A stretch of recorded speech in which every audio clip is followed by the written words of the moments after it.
right, welcome back. 2024, first pod of the season. It is draft week, boys. Get excited. We love this week. If March Madness is Christmas, this is like Thanksgiving. I mean, who isn't excited for the draft this Saturday? Our live draft will be at Cool Haynes. I'll go over those details in a minute. But before we go on to that, I do want to just have a quick update, just kind of league rules, kind of go over some things. Most of this will be repetitive for those of you who have been in the league since the beginning. But after I kind of get through that housekeeping, I was going to do a preview of Superflex scoring in our league and drafting, because there are several people in the league who actually have not played Superflex. So going to go over that, and then I'll see you boys Saturday. So just first of all, just kind of league overall, we're a Superflex league. We do have 3 receivers and 1 flex position. It's a very balanced system. So the theme of our league is The League. For those of you who have not watched it, I've given you plenty of material. You even have my Hulu login. So go ahead, watch the first season. It's less than 2 hours, all right? 2 hours of your life so you understand all of the jokes that are in these newsletters.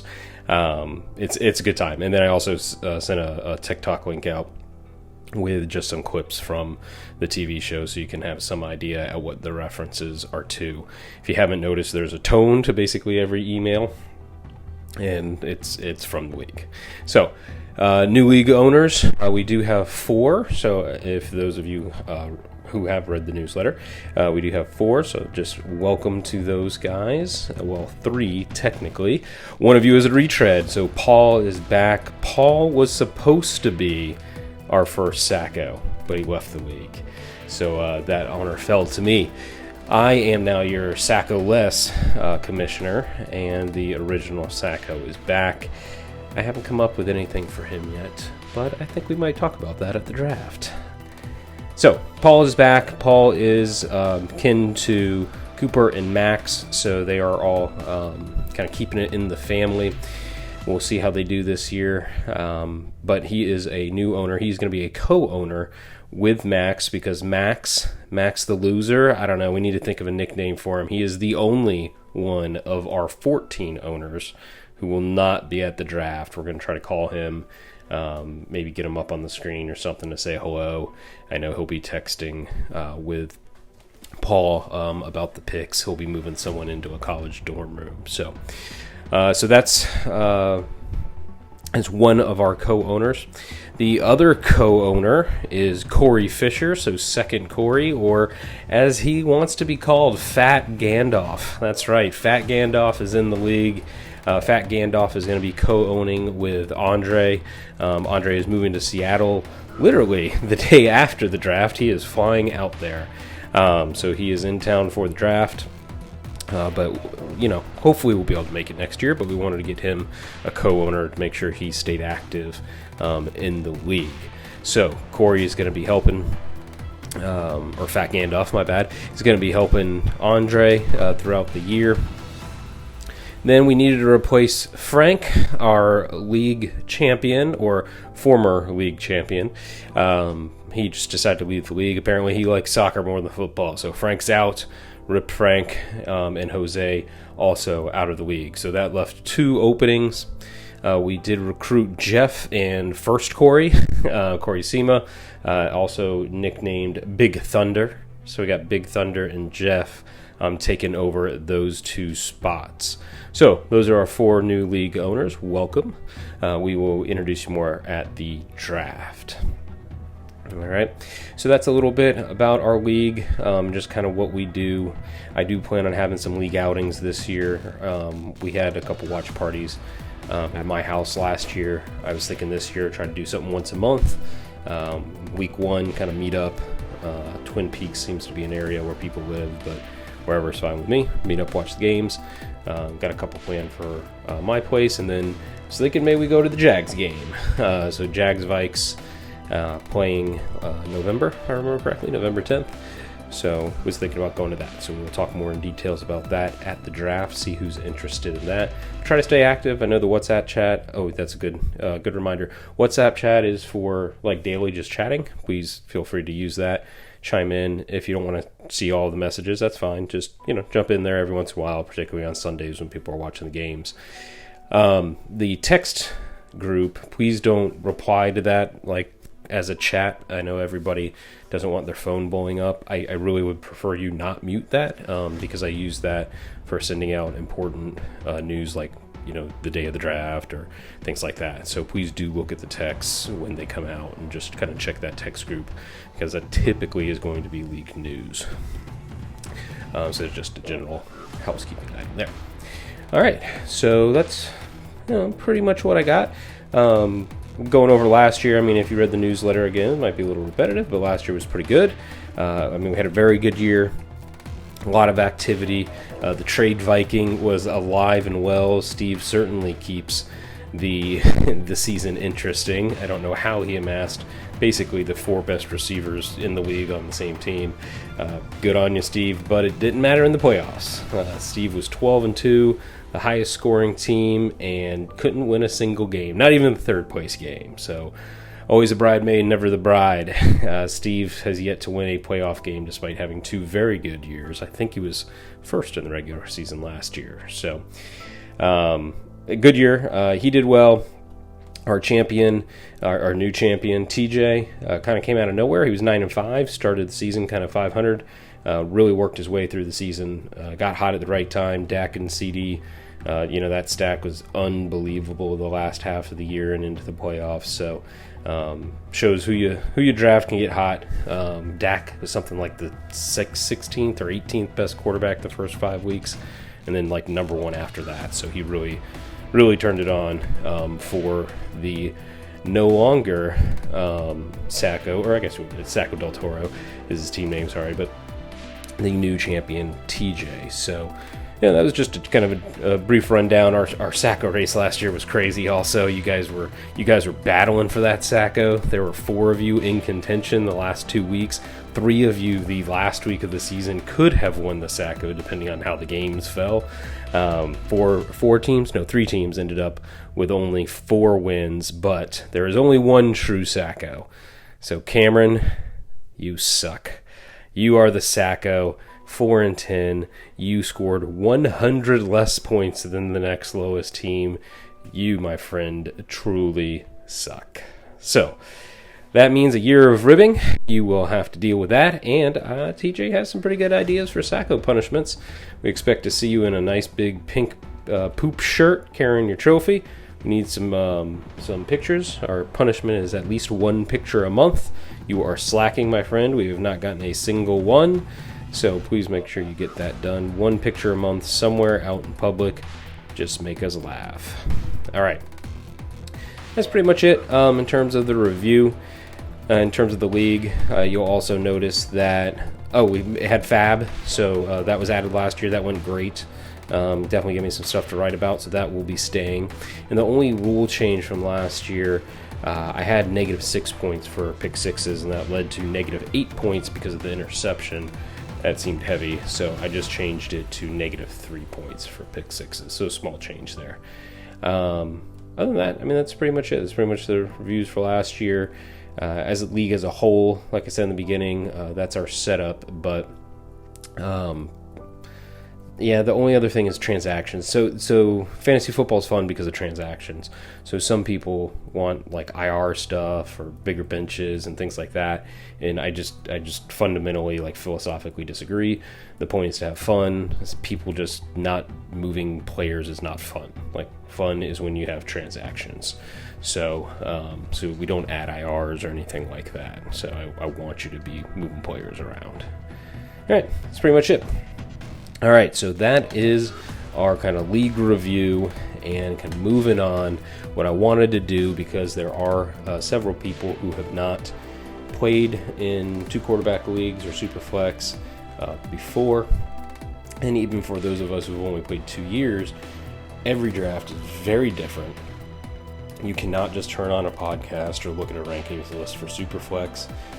It's almost like an auction. You just really never know how it's going to go. And a lot of people struggle with figuring out, like, well, what do I do with the quarterbacks? So what I did, just a quick exercise. I went through last year. I looked at our draft, so real our real draft, not predicted ADPs or anything like that.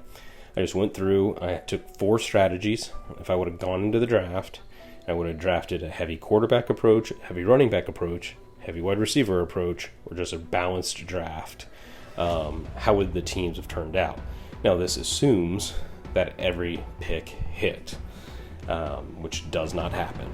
But if you get it right, what is the best strategy? So to start off, let's start off with some quarterbacks. So a lot of people, especially when they're in two quarterback leagues, Superflex leagues for the first time, they're like, I got to get 2 quarterbacks. I got the best quarterbacks. Get it. Quarterbacks score way more than any other player. Just to give you an idea, C-Mac scored 391 points last year. He was 80 points or 100 points ahead of Mostert, who was the second highest scoring, and Mostert had 20 touchdowns. So that 391 is an outlier. It typically is more around 300. Quarterbacks like Josh Allen, kind of top of the food chain, they're scoring almost 500 points. So he scored 493 last year. So yeah, you hit the right quarterbacks, they are a huge advantage. So you got to take quarterbacks, right? So let's go through just quick exercise. I did 8 rounds. I did not draft any tight ends, essentially because no tight ends paid off last year. It was a bad strategy. Of course, the players like Sam Laporta or Puka Nacua, like those guys who basically went undrafted or drafted very late, well, of course, I could have taken them earlier and have used them in this exercise, but that's not realistic. I tried to go through and just pick who was getting picked in these general areas to give us a realistic draft, assuming your picks hit. So, 8 positions. It's our first 8 starters. Round 1, you go Josh Allen, scored 493 points. Round 2, you pick up Dak, 460. 2 massively just great quarterbacks last year. Huge advantage. Like, oh man, I'm going to have terrible receivers in the 3rd and the 4th. How am I going to make that up? Well, Amon-Ra was in the 3rd. It was actually technically the last pick of the 2nd round. So the first pick overall, like you could have had that. Like you could have had those 3 starters. Amon-Ra was fantastic last year, scoring 330 points. Players like Keenan Allen, 281. So he was an advantage. DJ Moore was 286. I mean, Amon-Ra really had a great year last year. So you got that. Well, it's got to go down from there. No, DJ Moore was in the 4th. So you pick up DJ Moore. You've got 2 great receivers. So you're like, okay, we got to get some running backs. What are you going to do? ETN was in the 5th. So you could add ETN. You know who's in the 6th? Breece Hall. And we thought Breece Hall was going to be good. It was just the injury. So you could have drafted him, and someone did, with the intent on kind of holding him and waiting until he came on. All right, so you got 2 receivers and your 2 running backs. You still need a receiver and a flex. What are you going to do? Oh, Mike Evans was in the 7th. Not bad, right? And then you got Rachaad White in the 8th. So that is, Rachaad White, well, who would have taken him? Somebody did. Like, that was a real draft pick. He obviously panned out way better than anyone anticipated. He still sucks, by the way. He is arguably the worst running back in football. He cannot run the ball, but he can catch, and that's what matters in this game. So, heavy quarterbacks, I mean, you can definitely build a pretty good team, right? Okay, so that's got to be the best way to go, right? Well, let's look. Heavy running backs. So, you've been playing fantasy football since 1994, and you think you got to take running backs. So you can take C-Mac, was fantastic, a huge advantage. So Christian McCaffrey with the first pick, Bijan with the 2nd, and that's really what hurts this draft is McCaffrey was so far and away better, and all of the running backs really just did not pan out last year. It was a very, very bad year at running back. Bijan was still a top running back, but he had 246 points where C-Mac had 391. Now, of course, in theory, you could have had Mostert, but again, I'm trying to keep this realistic. So a massive downgrade there with Bijan just not performing. Purdy, 400 points. He came in the 3rd, which I think Max actually took him in the 2nd, if I remember, or maybe it was early 3rd. It seemed early because he went before a couple others, but he panned out, man. Nailed it. He had 30 touchdowns, so don't think he's going to do that on 400 attempts again, but he did last year, so you could have had it. So Purdy was a pretty good quarterback. At this point, you have no receivers, so you probably need a receiver, so you take DJ Moore. You're really riding dirty here, not taking a quarterback until the 5th round, or your second quarterback until the 5th round. Probably scraping the bottom of the barrel, right? And Jordan Love was there. I mean, he played great last year. You definitely could have had him in the 5th. That's round right where he went. So, okay, you got your 2 quarterbacks, Purdy and Love. That's turned out pretty good. That's about 800 points. Where, compare that to Allen and Dak, you're like, Allen and Dak had about 900 points. So you're not that far behind, you're 100 points behind, but obviously, making that up, C-Mac scoring 391 versus ETN scoring 282. So there's your 100 points when you compare the team's first running back, when you compare the two teams. So moving on, they got Brees again. So Brees is the 6th round pick. You can't avoid it. That was the perfect pick in that round. Mike Evans in the 7th, similar to the other team, but he still needs a flex. So we're gonna say he takes Nico. So he ends up with Purdy at his quarterback, along with Love, C-Mac, Bijan, and then his receivers are Mike Evans, DJ Moore. To start him off, and then he's got Nico in his 3rd spot. So heavy running backs, starting 3 of them. Brees is the 3rd as the flex. Worked out pretty well. I'm going to give you totals at the end, by the way. So moving on, let's say you get to heavy wide receivers. You're like, no, this seems to be this year's strategy. Everybody read, take receivers. All right, so let's say you start off and you hit on all the receivers. Last year, Tyreek was in the 1st, CeeDee Lamb was in the 2nd, Keenan Allen was in the 3rd. So you start off all receivers, they all hit. All right, pretty good. Well, 4th round, you're like, hey, I'm gonna slow play this quarterback thing because I gotta grab a running back because there's just nothing left. I'm gonna take Mixon. All right, that makes sense. Mixon was pretty solid for all the trash that's talked about him. He does seem to always pan out in fantasy. So scoring 267, he actually scored more than Bijan. So Mixon, a good solid selection you hit there. And remember how I said Love was in the 5th, so you take Love, and in the 6th was Goff. So Goff at 394, Love at 424 for the year. Not a big difference between the two. It's 2 points a game, but pretty good. So you're paired there at late quarterbacks with Love and Goff, and then Evans again is just the perfect 7th round pick. He rounds out your flex spot, so you end up with Tyreek, CeeDee Lamb, Keenan, and Mike Evans with Mixon, and then again Rachaad White in the 8th was just the right pick. So Rachaad White starting with Mixon. Pretty good. Mixon and Rachaad White, by the way, scored the same amount of points, 267. So that ended up with a pretty good team. But, man, waiting on quarterbacks to your 5th or 6th is definitely rolling the dice. But it works out if you can pick the right guy. So, balanced draft approach. You gotta take the quarterback first, right? You gotta have that first good quarterback. So this team took Hurts. 2nd round, they come around, they say, hey, I don't need another quarterback. I'm balanced. I'm going to take CD, right? So, okay, that pans out pretty good. 3rd round, Jamar Gibbs is there. You can't pass him up. You're like, I can get some receivers later. This guy's at an advantage. Not bad. So very balanced. You got a quarterback, you get a receiver, you got a running back. So now you start kind of filling best needs or best player. DJ Moore in the 4th. Jordan Love in the 5th. So you end up with Love and Hurts. Brees in the 6th, Evans in the 7th, Nico in the 8th. So you've heard most of those picks before.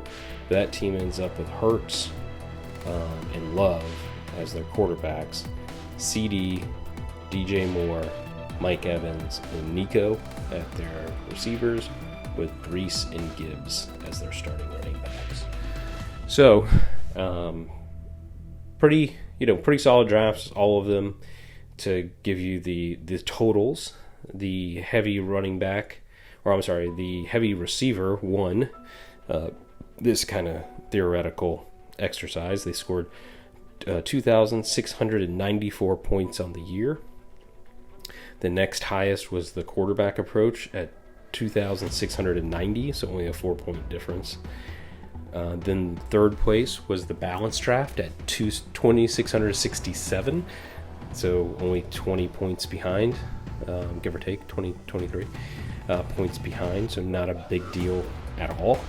And the only one that really didn't pan out was the heavy running back at 2,579, so they were about 100 points behind. But that really is all because there just was not a good early round running back last year. In reality, with this draft, I mean, you hope you hit on somebody later. You know, David Montgomery, I don't know, Raheem Mostert, those guys, and that probably would have helped out this team, although I don't know if you ever would have bench beat it on. I don't know. So last year the running backs did not pan out.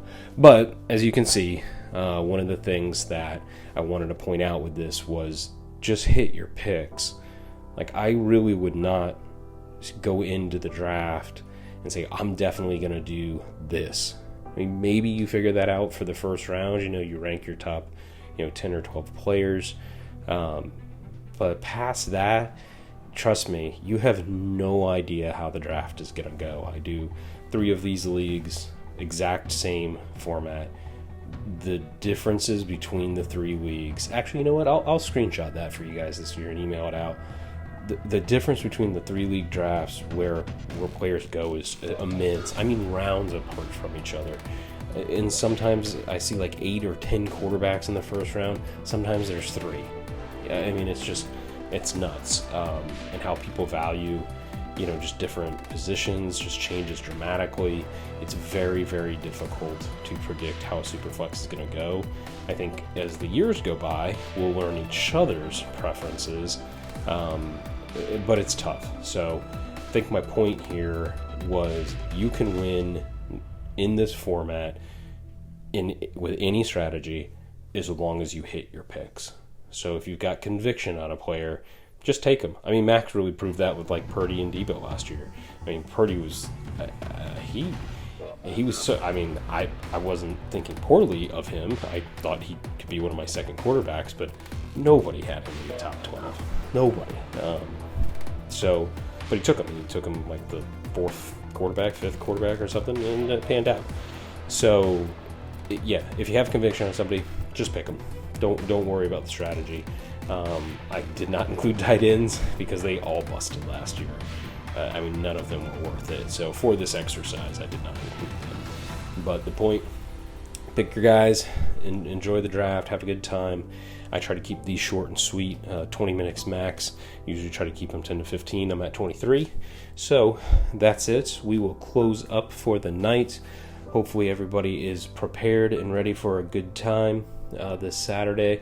Look forward to seeing y'all. Again, Cool Haynes, I will be there early.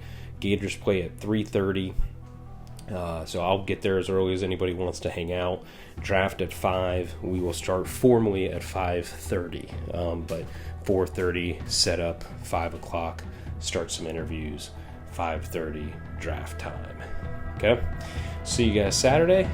Peace out.